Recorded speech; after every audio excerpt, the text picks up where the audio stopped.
Good evening to all my time-traveling Mandela truth seekers. I hope everybody's having an excellent night. I sure am.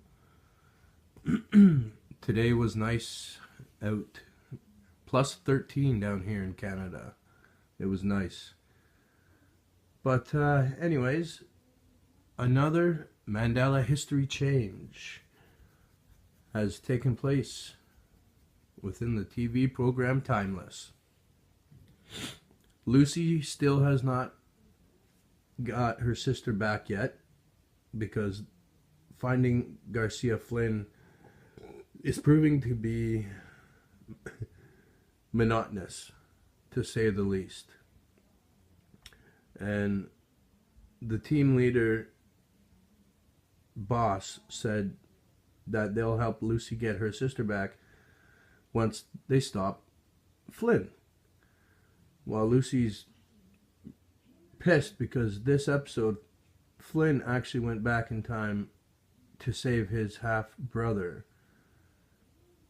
And it was all about the NASA moon landings. He was trying to keep mission control blocked out with an advanced computer virus. And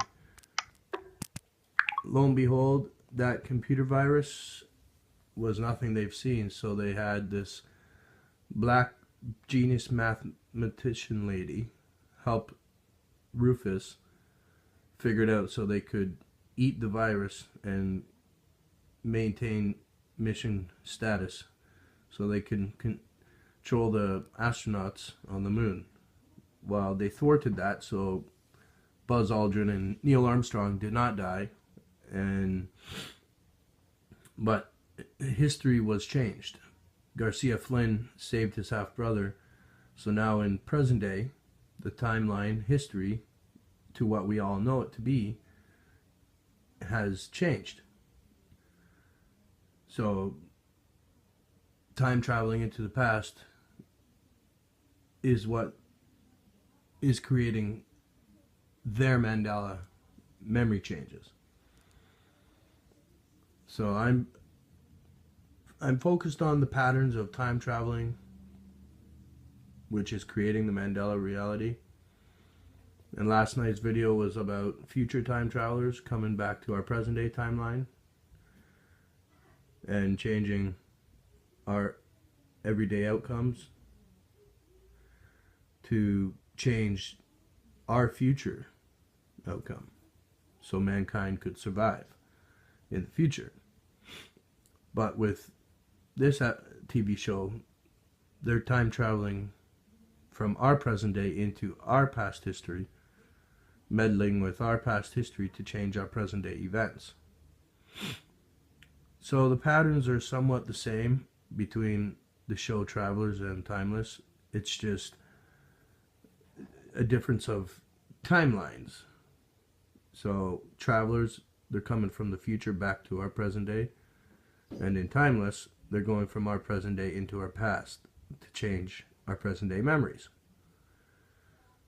Well, Lucy's biggest concern is getting her sister back, because the first episode from the Hindenburg changes created this timeline that she is not used to, where her sister does not even exist and her mother does not have respiratory issues, and also she does not know her real father in this new timeline reality. But these Mandela reality memory changes were created from time travel. So that's sounds a little more plausible than dimensional doors being opened up to parallel universes colliding into one another and changing the outcomes of what we know, what our memories know. You know, we can't technically prove it, so it could be that. But I'm aiming towards the time travel patterns, because every TV program I watch that consists of time travel has always depicted a Mandela reality change. So I'm going to play it real quick. That way you all can hear what I am talking about the next time travel Mandela memory shift. Once again, I'm holding the phone, so I apologize for the shakiness.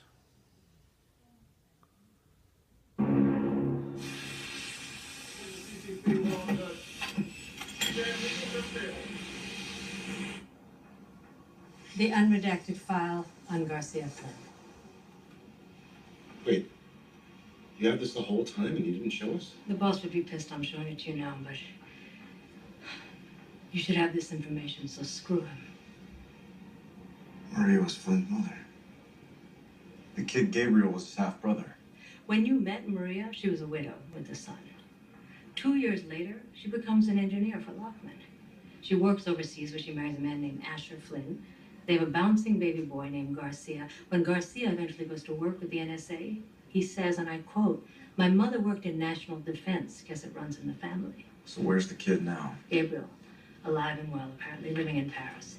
Severe allergic reaction to bee stings, listed in his medical file. Which was supposed to kill him until Flynn changed it. I don't get it. He actually changed the timeline by saving his half-brother in the past. So now the new timeline has his brother well alive in the timeline. Severe allergic reaction to bee stings, listed in his medical file. Which was supposed to kill him until Flynn changed it.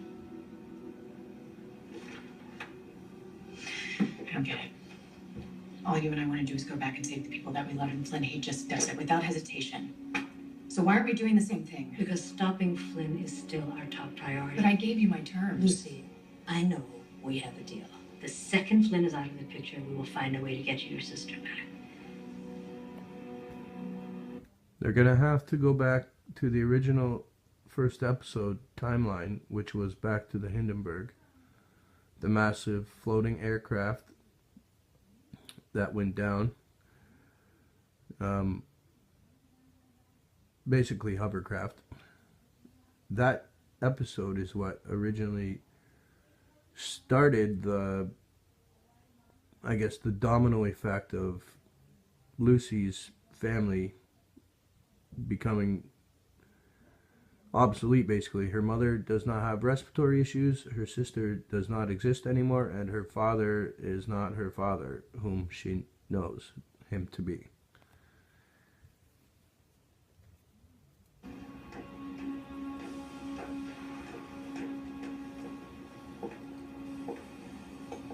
Here you are. Check it out. The unsung hero of countless NASA missions, Katherine Johnson finally got the credit she deserves. During the Apollo 11 crisis, Katherine single-handedly fixed the computers. Single-handedly. Well, that's what it says. Katherine is the math genius from the 60s who crunched all the numbers for all the astronauts. They would rather her do it than a silly old computer. They said they got 2 whole megabytes of memory and it took 10 minutes to download. Rufus was like, oh, a whole 2 megabytes. Wow, that's awesome. He was trying to say, wow, this system is horrible, but couldn't tell her that he was from the future. She would have thought he was nuts. So Johnson finally got the credit she deserves. During the Apollo 11 crisis, Katherine single-handedly fixed the computers. Single-handedly. Well, that's what it says. Thwarting a communist attack on mission control. So history mostly stayed the same. For Katherine, looks like a change for the better. I made her the first female flight director.